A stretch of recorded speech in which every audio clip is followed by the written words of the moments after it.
The adjusting process, Chapter 3 of Nobles. The following is the chapter example from Chapter 3 depicting the accounting cycle from the unadjusted trial balance to the adjusted trial balance.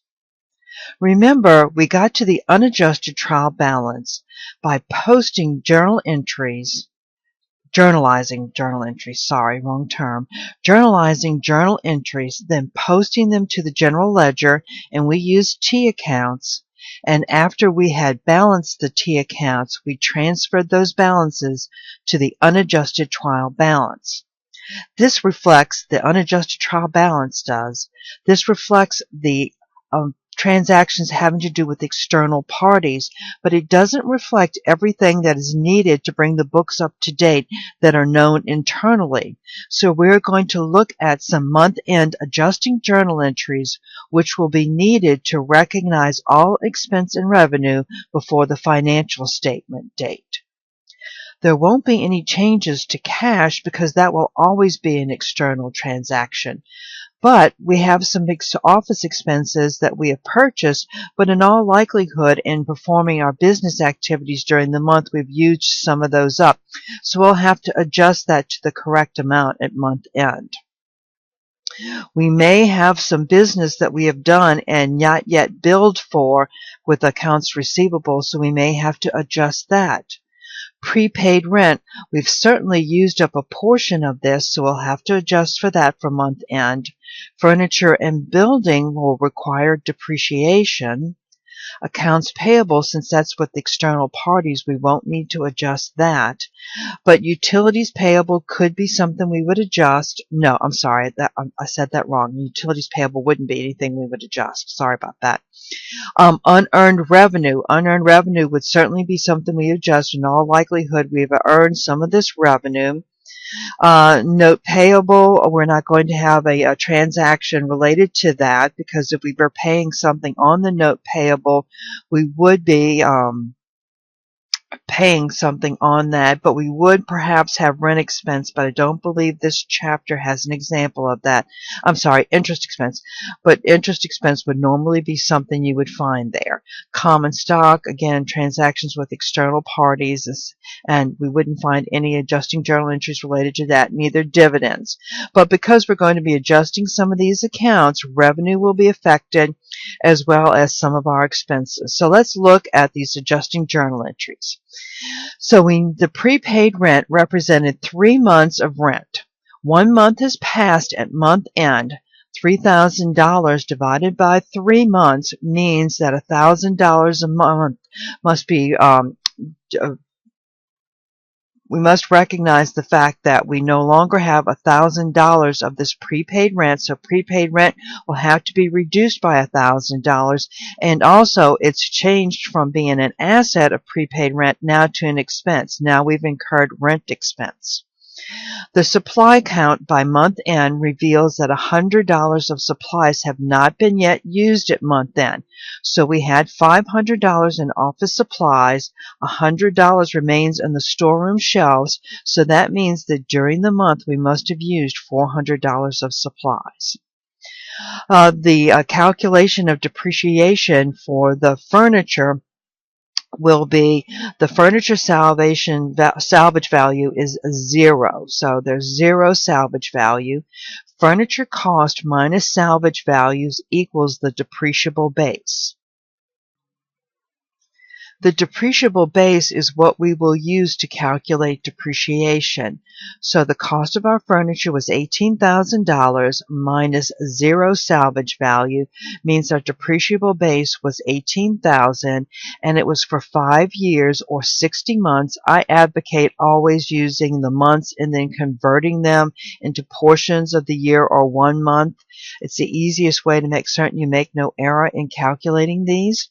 So 18,000 divided by 60 equals $300 a month, and 1 month has passed at month end, so we will have to recognize depreciation expense in the amount of $300 as well as accumulated depreciation in the amount of $300, and we will look at the form of the journal entry after this. The building depreciation will be for 20 years. Its cost was $60,000. There's no salvage value associated with it. So 20 years equals 240 months or $250 a month. 1 month has passed, so we will recognize 1 month of depreciation expense and 1 month of accumulated depreciation. Unearned revenue represented a 30-day contract, and 10 days have passed at month end. So $600 was what we was placed on deposit with the company, saying that we'll give you this money for the next, and we want you to perform some contract services for the next 30 days related to this $600. So 10 days have passed at month end. $600 divided by $30 means that it's $20 per day. 10 days have passed, so it means that now this is no longer unearned revenue or a liability that we would have to pay back to the client. Now we've earned it, so this will change to regular revenue. Next, our employees are continuing to earn money, salary, before the last time they were paid and now month end, and they earn $1,200 for a 10-day work week.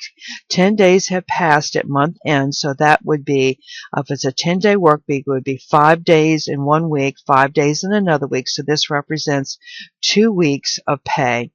So $1,200 divided by 10 days, I advocate using a daily rate, means $120 per day. 10 days work days means that we'll have to accrue for $1,200 as a salary payable, meaning that it's payable, not yet paid, and also the fact that we've incurred salary expense in generating revenue for this time. Also, the company is working on a job not completed but not billed and has worked for 15 days on this contract at month end.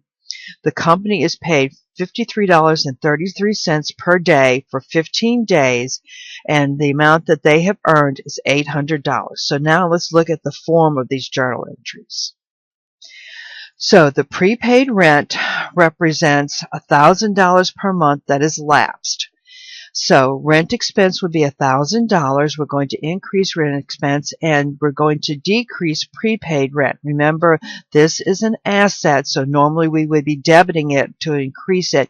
So we're going to credit it to decrease it. And we will look at how these affect the T accounts in our next set of slides. Next, we're going to look at the supply count. Well, we know that $400 of supplies were used during the month, so this means we have to recognize the supply expense, the expense of doing business. In order to generate the revenue we generated, we had to use the supplies. The supply credit means that we are going to be reducing the supplies account down 400, so the ending balance in the supplies account should represent the 100 supplies not used and still on hand. Now let's look at depreciation. Depreciation expense for furniture will be $300 per month, $300 per month, and accumulated depreciation will be $300 a month. Accumulated depreciation is a contra asset account, so we don't write down the dollar value of furniture as an asset account. We put this count in apposition to or related to furniture in order to show the accumulation of depreciation month by month. It's a balance sheet account, so it will continue to accumulate that information month by month. Now let's look at it for building depreciation. Building depreciation, we said, would be $250 a month. Building depreciation expense, $250. Accumulated depreciation for the building, $250. And if I'm moving too fast, you can always pause, read what's there, and then continue. Now, let's look at unearned revenue. We've now no longer have as much of a liability as we did previously. Now we've earned a portion of this. So what we're going to do is we're going to debit this unearned revenue liability, which means it's decreasing, and now we're going to recognize the revenue that we have earned associated with this. Next, we will recognize the fact that we have salary expense that has been ongoing since the last time we paid our employees, and we must recognize it as it's a cost of doing business, and it's associated with the matching principle of earning revenue. And also, we have to recognize the fact that payday isn't here yet, so we'll have to recognize the payable associated with this expense because we have not paid them yet. Next, we will recognize the fact that we have earned some revenue that we have not yet billed our clients for. And when we've worked on 15 days of the contract, we've done a significant portion of it. So we'll recognize the accounts receivable. Although we're not billing the client, we will put it in our financial statements as showing that we do have this money due from a client and the fact that we've earned this revenue. Now, let's look at these journal entries and look at them in relationship to the T accounts. Now, what I have here are all of the ending balances from the unadjusted trial balance. So if you want to pause for a second and look at this, do that. But these are all of the ending balances, and now we will look at the effects of the adjusting journal entries, how we're going to bring our books up to current speed by preparing and posting these adjusting journal entries. So our prepaid rent was at $3,000. We said we're using $1,000 a month. So by crediting prepaid rent, now our balance is $2,000, which appears right. We had a beginning balance of $2,000 in rent expense. Now we have an adjusting journal entry of $1,000. So our ending balance in rent expense is $3,000.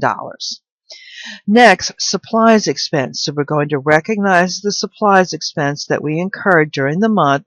We are also going to be crediting supplies, office supplies, as an asset account. And here, this is the $100 that we counted and said was still on hand at month end. Next, let's look at depreciation. This is our depreciation expense associated with the furniture, and this is our accumulated depreciation for the furniture. Again, notice we did not credit furniture. We credit a contra asset account, accumulated depreciation, so that we show the two of those on the financial statement. The net asset will be valued at $17,700, which is $18,000 minus the $300. Next, we have depreciation on the building, $250, and we have the accumulated depreciation on the building, $250. Next, we had the unearned revenue, which was under our liability accounts. We originally owed the client back $600 if we hadn't performed the services, but we have performed $200 worth. So now we show a liability for only $400. And now, since we've done the work, we get to recognize the revenue associated with that. So now on our income statement, our revenue will have gone up by $200. Next, we'll look at the salaries expense. Salary expense has increased, so our balance of salary expense has increased. And now, since we haven't paid the employees yet, we have a payable for this. So we'll have to show the fact that we have a salary payable of $1,200. Now, when we subsequently pay the employees, we will recognize any expense associated with the upcoming month. But we also have to take into consideration the fact that we've created this salary payable, so we must take that into consideration when we make future payments of our salary. Next, accounts receivable. We created an accounts receivable, and we recognize the revenue with the account that we've been working on and the revenue we've earned. So our adjusting journal entry will bring our accounts receivable balance up to $1,800, and now we will recognize an additional $800, and so the balance in the revenue account will be $17,500.